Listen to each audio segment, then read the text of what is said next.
Post-war settlement and Cold War, 1945 to 1991.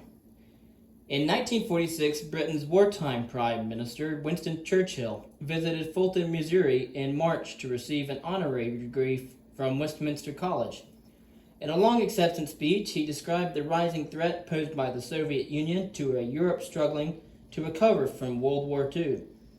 Quote, "From Stettin in the Baltic to the Adriatic," he declared, "an iron curtain has descended across the continent," end quote, east of which Soviet domination threatened. Days later, Soviet dictator Joseph Stalin responded, quote, "In substance, likening the former prime minister to Hitler, Mr. Churchill now stands in the position of a firebrand of war," end quote. Churchill's and Stalin's rhetorical shots at each other marked the opening of the Cold War, a struggle between irreconcilable ideologies that would shape nearly half a century of discourse between nations. Of course, as you know, the USSR and the United States banded together as allies against the Axis powers. But after World War II, their peaceful union together was disbanded, and there was no longer a reason for the United States and the USSR to cooperate. Nevertheless, as the Soviet Union and its communist allies sought to expand the roster of governments under their control and to expand communism in other nations, the West, led by the United States, strove to limit the spread of totalitarianism and communism by a policy of containment. Wherever the USSR attempted to overthrow or otherwise subvert a nation not already in its power, the United States and like-minded governments resisted. Throughout 5 main theaters, namely Europe, Asia, the Middle East, North Africa, and the Americas, the battle was fought on many fronts: diplomatically, economically, with science and engineering, and secretly through spy and counter-spy, coup and counter-coup intelligence. This Cold War chess game could escalate into open warfare at any time. Rarely did the principals harm each other directly. More often, as in Korea, Afghanistan, and elsewhere, one side fought proxies of the other. Nonetheless, at every turn lurked the risk of a miscalculation that could unleash a storm of nuclear weapons built in such numbers by both sides that neither could expect to survive the encounter. In February of 1945, just months before the end of World War II, the United States President Franklin Delano Roosevelt, Churchill, and Stalin met in the Crimea. Allied against Germany, the 3 leaders met to outline the politics of the post-war world. Documents signed at the Yalta Conference called for a liberated Europe, each nation free to determine its political destiny democratically. However, even before the shooting had stopped, the Soviet Union took measures in the countries it had occupied to ensure the rule of communism. Just weeks before Germany surrendered, the Soviets imprisoned and later executed Polish leaders, effectively terminating any opposition movement in that country, in Poland. In Romania, Soviet troops provided the muscle to establish a communist dictatorship. Elsewhere in Eastern Europe, not long after the war, Joseph Stalin worked to subvert the principle of democratic self-determination that he had underwritten at the Yalta Conference. An American response was soon forthcoming. On the economic front, the United States proposed the European Recovery Program, the ERP, in 1947. Better known as the Marshall Plan, it offered the United States financing for Europe's post-war economic recovery. The USSR prevented Eastern European countries behind the Iron Curtain from participating, thus depriving them of sharing in the more than $13 billion that the United States taxpayers would send to Europe over the next 4 years. In the diplomatic arena, the United States adopted a policy of containment, expressed in 1947 by career diplomat George F. Kennan, Containment argued that the main element of United States policy towards the USSR, quote, must be that of a long-term, patient, but firm and vigilant containment of Russian expansive tendencies, end quote. In a 1996 interview, Kennan said that he had intended containment as a diplomatic policy. His successors added a military component. In short order, the idea of containing the Soviets became one of rollback, of eventually ousting the Soviets from the countries seized after World War II. In this form, the policy would govern United States-Soviet relations for the next 4 decades. And as we see in the 1950s, 60s, 70s, and 80s. Containment fit well with the Truman Doctrine, which was articulated by President Harry Truman as Greece and Turkey were beset by communist guerrillas. Quote, I believe that it must be the policy of the United States, Truman told Congress, to support free peoples who were resisting attempted subjugation by armed minorities or by outside pressures, end quote. The speech persuaded Congress to send $400 million in aid to those countries. The United States government feared that if the communists subverted Greece and Turkey, then the rest of Europe, the Middle East, Iran, and North Africa would follow. This kind of activity would later be called the domino effect. In June of 1948, the Soviets stopped all highway traffic from Western Germany through Soviet-controlled Eastern Germany to Berlin, which, like Germany, had been divided into American, British, French, and Soviet sectors at the war's end. America thwarted the siege of Berlin, an attempt to bring the entire city under Soviet control, with the Berlin airlift of food, medicines, and fuel. It lasted nearly a year before the Soviets relented. Such provocations and the United States policy of containment led to the formation of the North Atlantic Treaty Organization, NATO, in 1949, organized by 10 European countries plus the United States and Canada, which made 12. NATO sought to counter any Soviet military threat to Western Europe. The signers promised to view an attack on one of them as an attack on all and pledged themselves to mutual defense. 6 years later, the USSR formed the Warsaw Pact among its Eastern European satellites to balance the Western alliance. NATO would never come to blows with the Warsaw Treaty Organization, the WTO. The pact was formidable enough to preserve the USSR's freedom to act as representatively as it wished behind the Iron Curtain. In Hungary, for example, the mid-1950s saw the government give up control of the press and promote public discussion of economic and political reform. In October of 1956, Hungarians rose up to demand the removal of Soviet troops and announced Hungary's intention to withdraw from the Warsaw Pact. At this, USSR Premier Nikita Khrushchev sent the Soviet army to suppress the revolt. Thousands of Hungarians lost their lives and many more fled the country. Soviet agents kidnapped Premier Nagy, whom Khrushchev ordered executed in 1958. The same year, Khrushchev initiated a second crisis when he told the Allies to withdraw their armed forces from Berlin. If they did not, he threatened to sign a treaty with the German Democratic Republic, the GDR, cementing the supposedly temporary World War II partition of Greater Germany and again laying Berlin open to siege. The Allies rejected this ultimatum. The German Democratic Republic needed control of Berlin to halt a flood of immigration to the west. East Germans could cross freely into West Berlin and once there have little trouble traveling to West Germany. During the years of 1949 to 1961, some 25 million East Germans migrated to West Germany, a serious drain on a weak economy and a political embarrassment. The solution was the Berlin Wall. Overnight, on the 12th of August 1961, the East Germans closed the border between East and West Berlin, digging up streets that crossed it and stringing barbed wire alongside it. An armed policeman guarded every 6 feet. Eventually, a block wall would line the boundary, flanked by a no-man's land from which even buildings were removed. The German Democratic Republic described the barrier, which became the most visible symbol of Soviet repression, as an, quote, anti-fascist protection wall, end quote. West Germans called it the Wall of Shame. Czechoslovakians fared no better under the Soviet domination.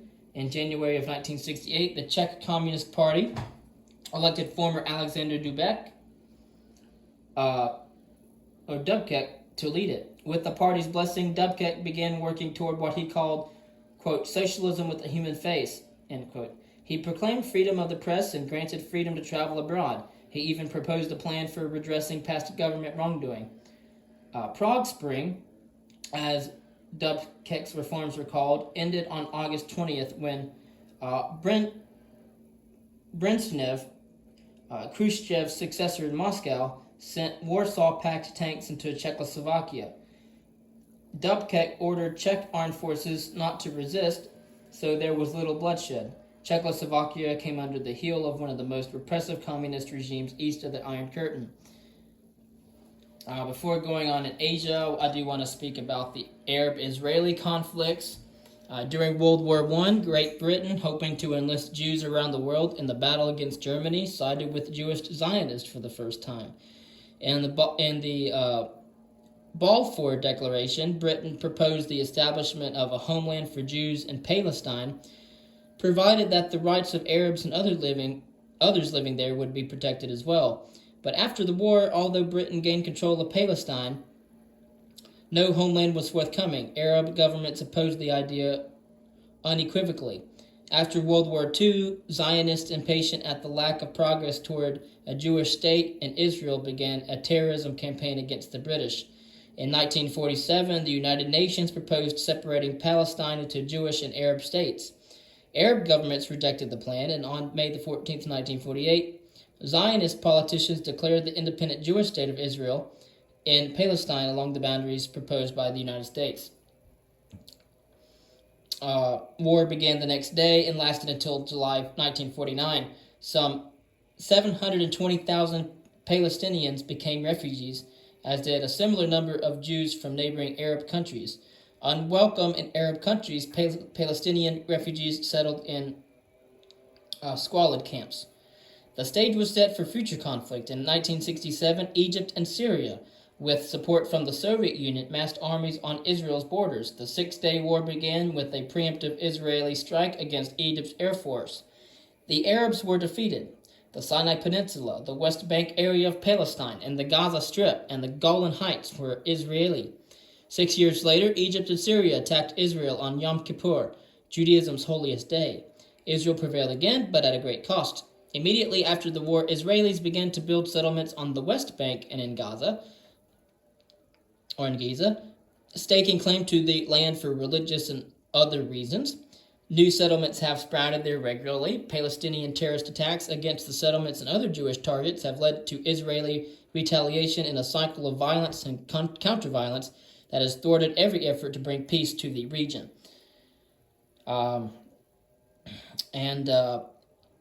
Intransigence reigns in the Middle East. Unless the Palestinians agree to accept the existence of Israel as a state, and until the Israelis stop building settlements, which make it difficult to exchange occupied territory for peace, the standoff between the Israelis and the Arabs continues to this day.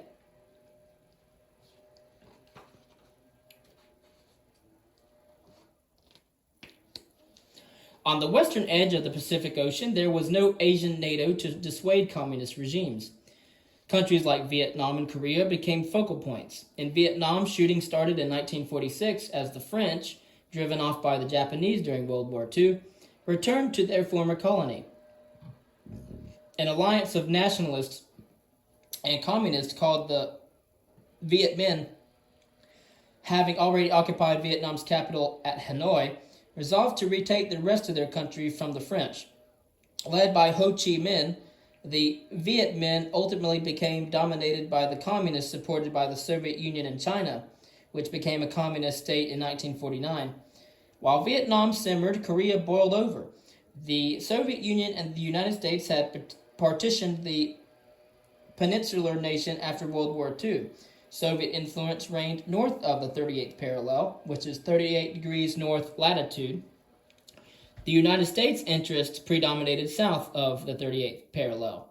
Post-war talks to reunify Korea had failed, partly because it appeared to the United States that the communists might win a plebiscite, and partly because the USSR balked at including representatives from the Reactionary Republic of Korea, ROK, government of strongman President Syngman Rhee.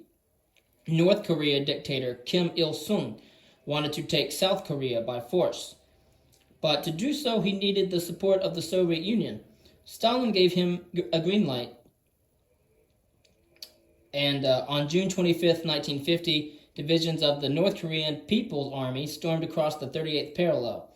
Taken completely by surprise, the South Koreans fell back. The United Nations Security Council convened the next day to secure the situation. Absent from the meeting was the Soviet Union, which had been boycotting the United Nations for not admitting Communist China. Unimpeded by a likely Soviet veto, the Security Council voted to send military assistance to South Korea. And this was the first time that the United Nations actually used their powers together as a collective multinational force to fight for other countries, such as South Korea. The United States Army General Douglas MacArthur led the United Nations forces, which arrived in early July. At first, the UN and ROK, and again ROK, was the Republic of Korea.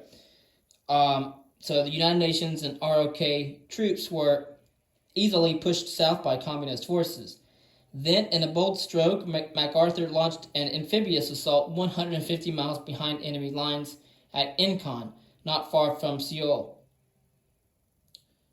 The successful landing on September 15th cut off the North Koreans, and their offensive became a retreat. Days later, MacArthur had liberated Seoul. Then, when United Nations forces reached the 38th parallel, they continued north. Avoiding the mountainous pine of the peninsula, UN troops surged up the coast towards the Yalu River, which marks the Chinese border. Unwilling to have a pro-West Korea as a neighbor, Mao Zedong sent his army into the fray 3 days after Thanksgiving. By January of 1951, the Chinese had pushed UN forces south of Seoul. There, the communist advance stalled, and UN forces began to battle northward once more. By late March, they were again at the 38th parallel. Their fighting stopped in a stalemate that would persist into the next century. The containment had thwarted communist ambitions in Korea, but over the next quarter century, the policy would fail in Vietnam. It would mire the United States in a war that a clever, persistent, highly motivated opponent determined to end foreign domination would ultimately win. Vietnam is one of the places around the world where the Cold War became a shooting war. A French colony for nearly 100 years, Vietnam ousted the occupiers in 1954 when a nationalist army under a charismatic communist leader named Ho Chi Minh defeated French forces at Dien Bien Phu. Later that year, an agreement in Geneva divided Vietnam. The North became the Communist Democratic Republic of North Vietnam, with the backing from the Soviet Union and China. The South, the Anti-Communist Republic of Vietnam, with the United States as its chief patron. So here you have the Democratic Republic of North Vietnam, backed from the Communist Soviet Union and Communist China of Mao Zedong. And then you have to the south, the Anti-Communist Republic of Vietnam, backed by the United States. South Vietnamese President Ngo Dinh Diem realized that Ho Chi Minh would win a plebiscite to be held in 1956. Arguing that South Vietnam hadn't signed the election agreement, Diem canceled the vote. Unable to unify Vietnam peacefully in South Vietnam, Ho organized what was called the Viet Cong, an army of irregulars, and by 1961 it had taken over half the country. To counter the imminent threat of a Soviet-backed North Vietnamese takeover of South Vietnam, the United States began a program of military assistance. The role of the United States was initially advisory, but it expanded steadily to include airstrikes against the North and eventually an army of more than 500,000 strong. The scale of the conflict escalated, spreading to Laos. United States forces later invaded Cambodia to try to expel the North Vietnamese from areas bordering Vietnam. In this war of attrition, the United States forces killed many more communist fighters than communists killed Americans. The United States military implied an enemy on the brink of defeat. Over the Buddhist religious holiday Tet in January of 1968, the Viet Cong and North Vietnamese units staged simultaneous attacks on cities throughout South Vietnam, including the capital of Saigon. With weeks, however, they were driven back with great loss of life. The Tet Offensive was a military defeat, but a political triumph for the communists. The United States began to turn the war effort, however, over to the South Vietnamese. In 1973, after a ceasefire had been arranged, the last United States troops had returned home. Fighting continued between the North and the South Vietnamese despite the truce, and in April of 1975, the North Vietnamese troops entered Saigon.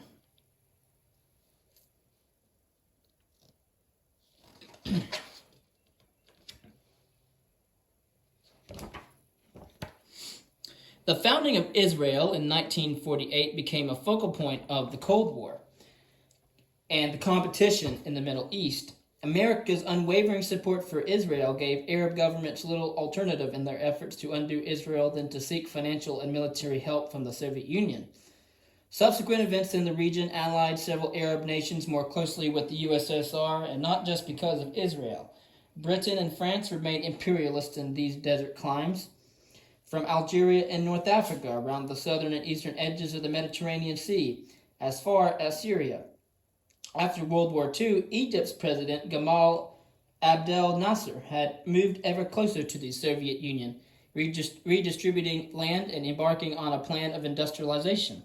Objecting to this coziness, Britain and the United States in 1956 withdrew a promise of millions in financial aid for a dam on the Nile at Aswan to control the river's annual flood.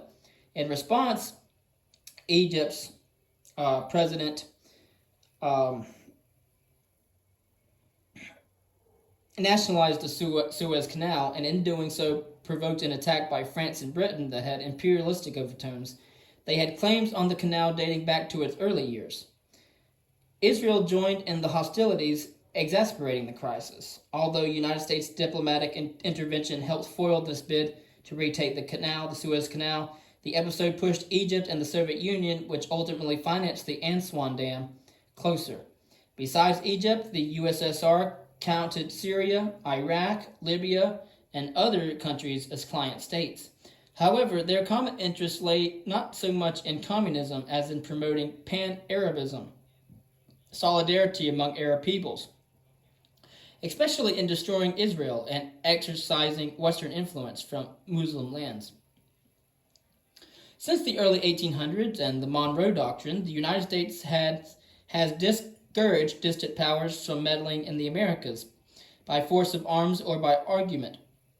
During the Cold War, leftist governments in Guatemala, Chile, and Cuba would become targets of U.S. resolve to bar Soviet influence from the hemisphere.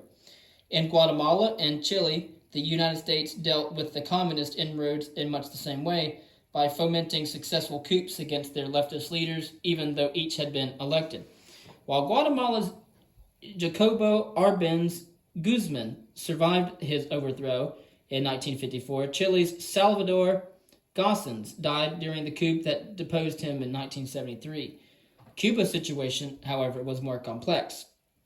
By the 1950s, after 25 years in power, corrupt Cuban strongman Fulgencio Batista y Zaldivar had worn out his welcome in Cuba.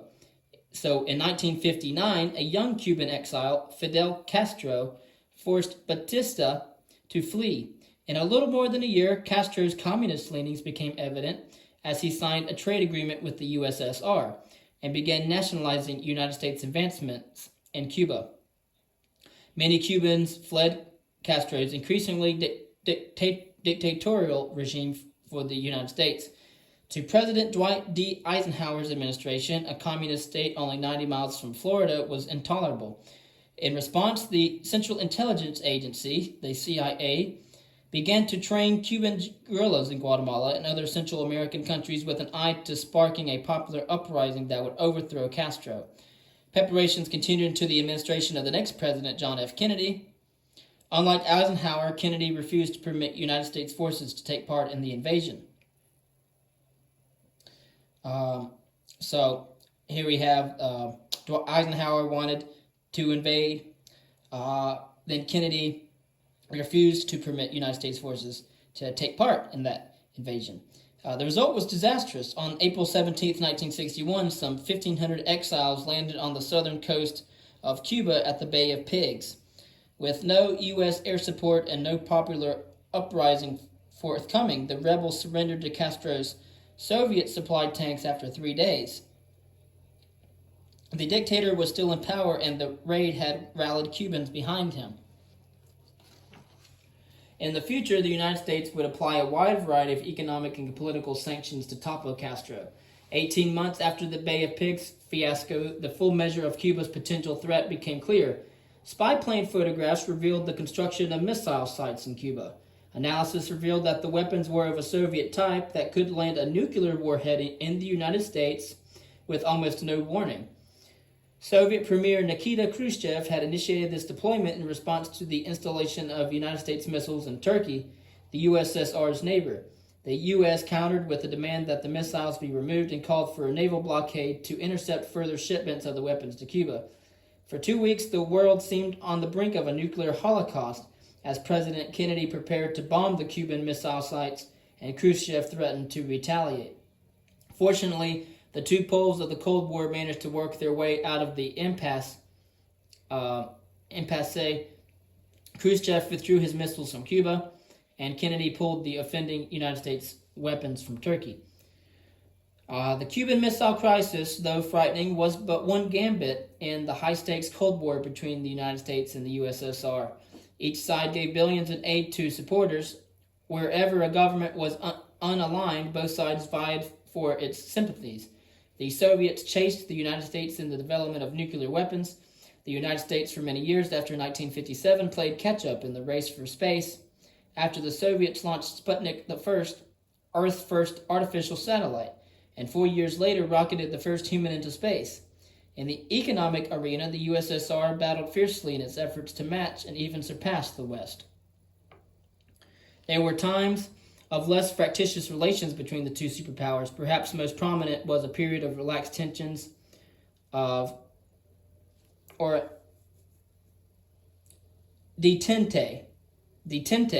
that began in 1969.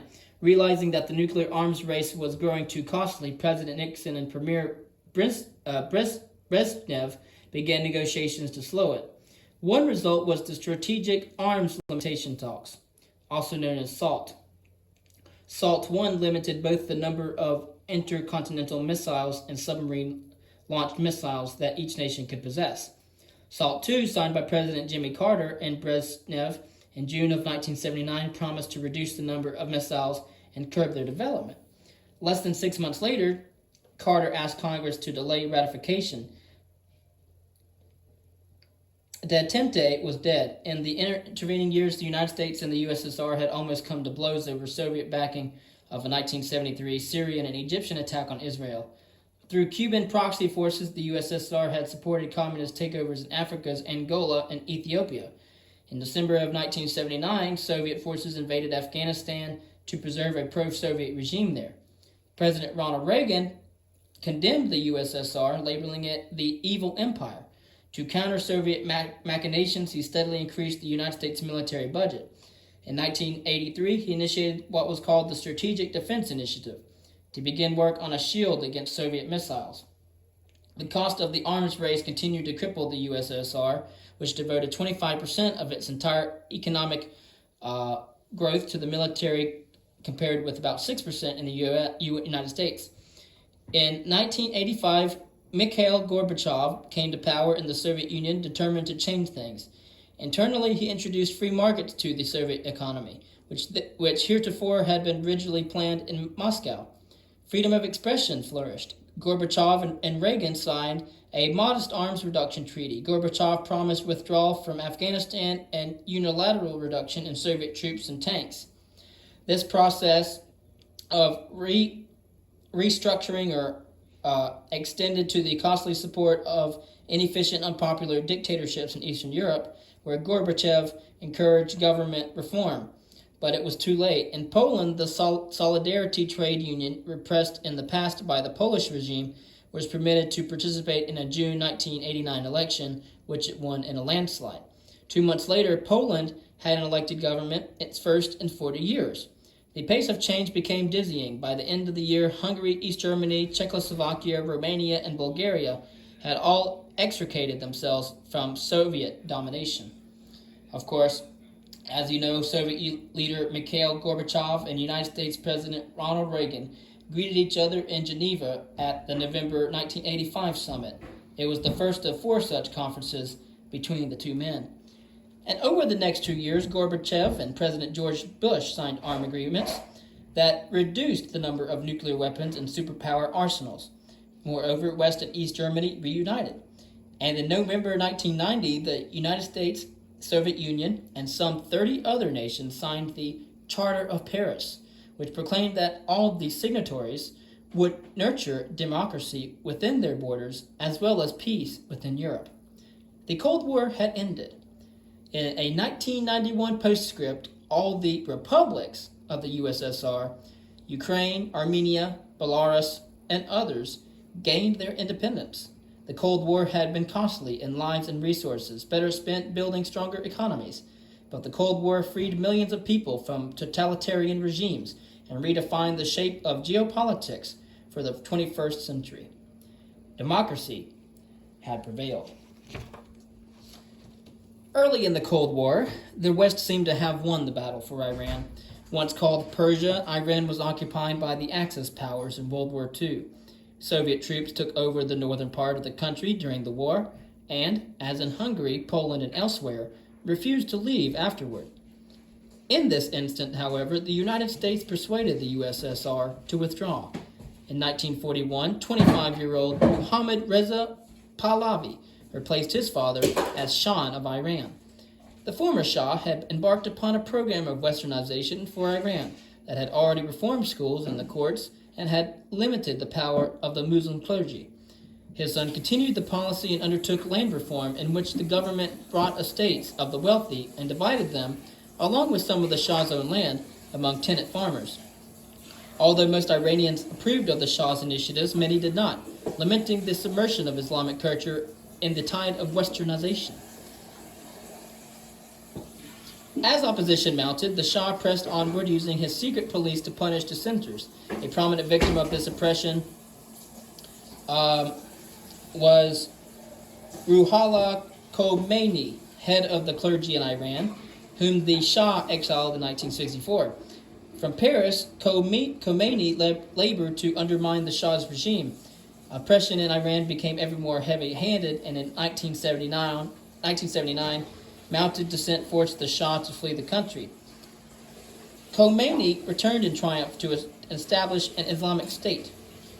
Virtually anti-West at the outset, Revolutionary Guard gunmen took 52 United States diplomatic workers hostage in 1979 and held them in the United States Embassy for more than a year.